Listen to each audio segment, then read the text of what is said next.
All right, this is lesson 6-4, number 4, on page 316. Here's the question. The national average SAT score is 1,019. So the first thing I do is draw my normal curve. We're assuming that all these problems are normally distributed, and put a mean of 1,019. So mean is mu, 1,019. If we assume a normal distribution with a standard deviation of 90, what is the 90th percentile score? Well, if you were in the 90th percentile, that means you're better than 90% of the people. So would that score be on the far right or far left? Far right. If you're better than 90% of the people, if you're in the 90th percentile, you have some score up here. Now, our real life data values we call x. We use the variable x. So we're trying to find that x value right there.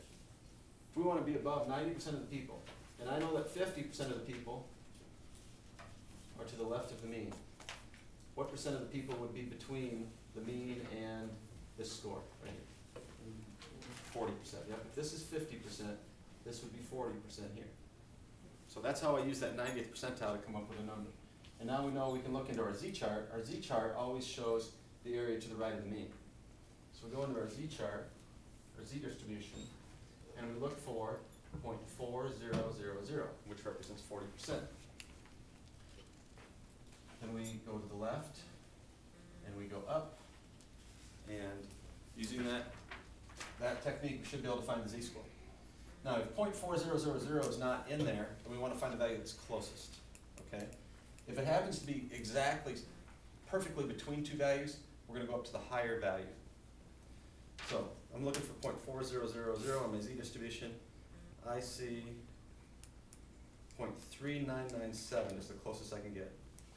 So 0.3997 gives me a z-score of 1.28. I see 1.2 here, 0.08 there. Does that look right to you people that are looking too? Yeah? See some yeses? Okay. So that means that this z-score at the 90th percentile score is 1.28. That means I have to score 1.28 standard deviations above the mean to be in the 90th percentile, or 1.28 standard deviations above the mean to be better than 90% of the other people.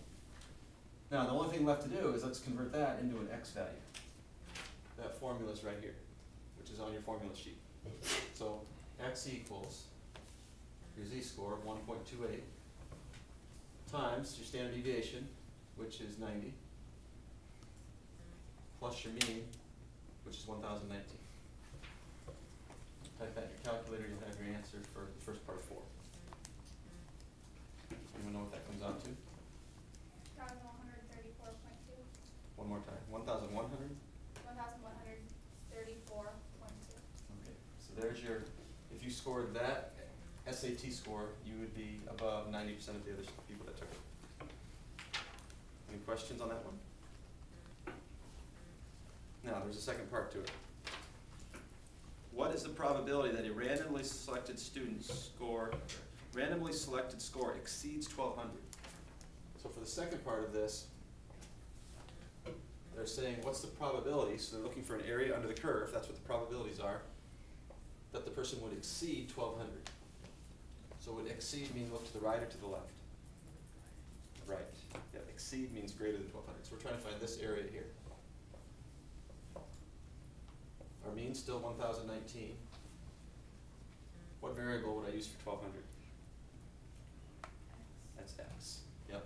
X is always your real life score, or height, or weight, or whatever you're studying. Our standard deviation is still going to be 90, just like it was in the last one.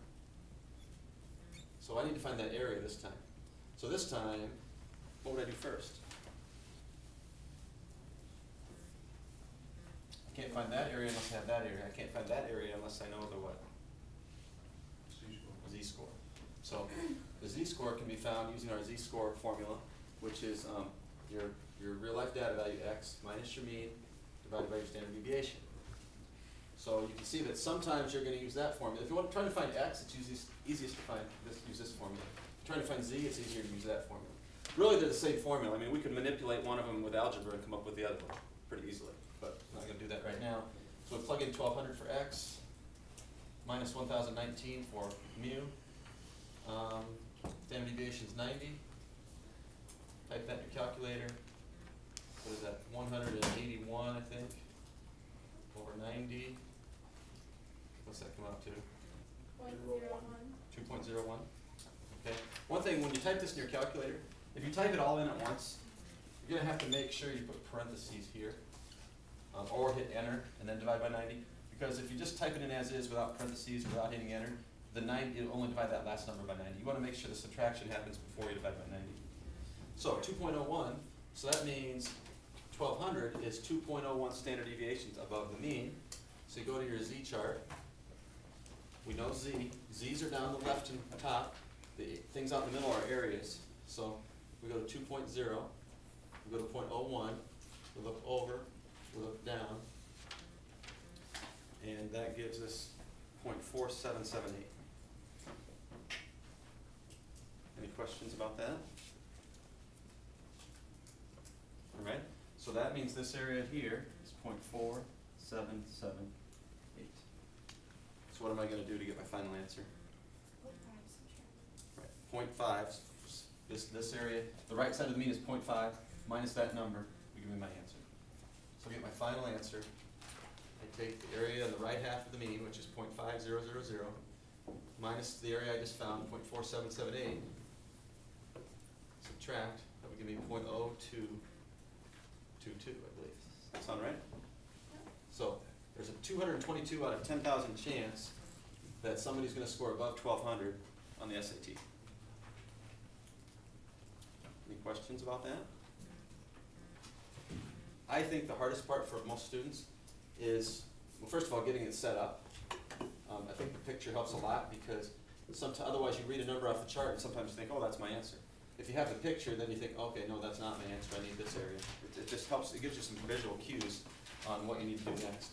But the other thing I think that's hard to remember is that these numbers along the side and the top, those are your z-scores, okay? So if you need to find a z-score, you've got to find a number here. These numbers out in the field, let's say out in here, those are the areas to the right of the mean. Keep that straight. People get that mixed up sometimes. When they're supposed to find an area, sometimes they'll find a z-score. When they're supposed to find a z-score, sometimes they'll find an area. So be real careful when you're doing that. All right, I'm going to just talk about how to set up 16 and then let you guys try it. Hopefully that stopped. Nope. Last